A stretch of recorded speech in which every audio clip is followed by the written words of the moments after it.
Wars Celebration Live 2015, powered by Verizon on StarWars.com.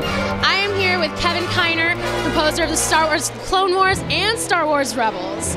So Kevin, Star Wars has some of the most iconic music in history.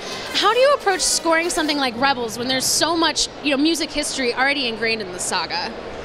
Well, we rely on quite a few of the original themes that John laid out in the movies, but then we had to take it farther, and we have some new themes that I composed for the Rebels themselves and for the show, and it's it's a challenge. The music gets a lot of attention in Star Wars, yeah, it really and there's some big shoes to fill, but.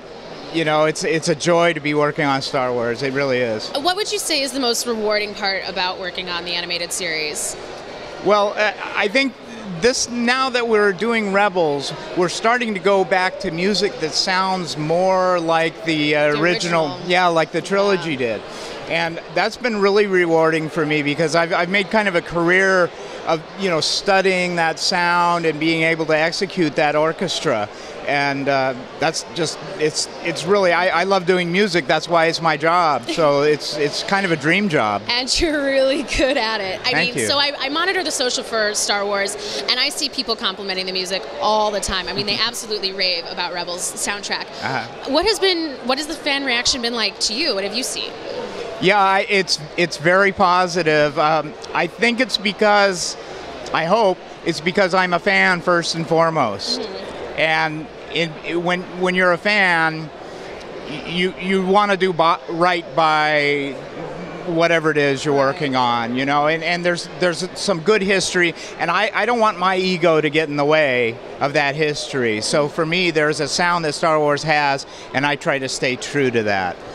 What other influences do you have when you're creating music for Rebels? Well, I think I have the same influences that John Williams has in that Stravinsky, Rimsky-Korsakov, Korngold, all the great classical composers.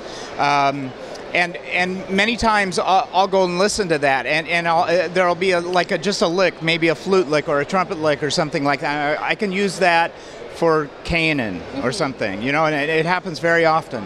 Now, I've picked up, and I know the fans have picked up on it too, little tastes of other films that we found in Rebels. I know there was one sequence where you kind of played with Raiders of the Lost Ark a little bit. Yeah. Are there any other Easter eggs that we should be listening for? Yeah,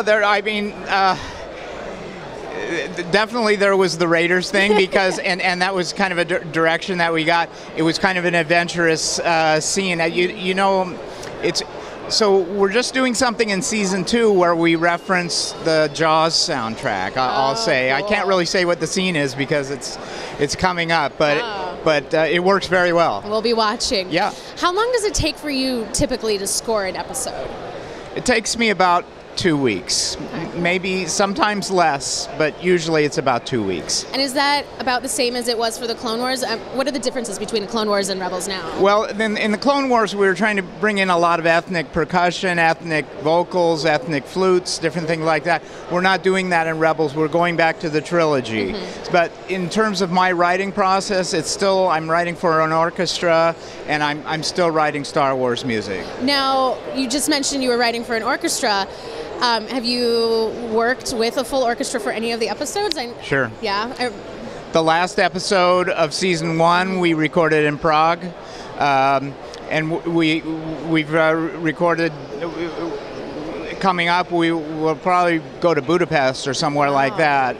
Very cool. So and we have live guys on every episode. I mean, there's always live players. That's fantastic. I mean, and you've done such an amazing job capturing not only the sound but the feel of the original trilogy. I mean, when you listen to this soundtrack, you really, feel like you're in Star Wars. And a lot of fans have been asking if we're going to be able to have the soundtrack at any point. Do you know anything about that?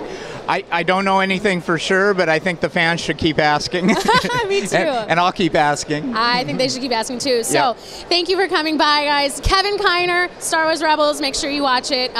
You'll be at the premiere tonight, and it's going to be amazing. But Star Wars Celebration Live 2015, powered by Verizon on StarWars.com, will continue in just a moment.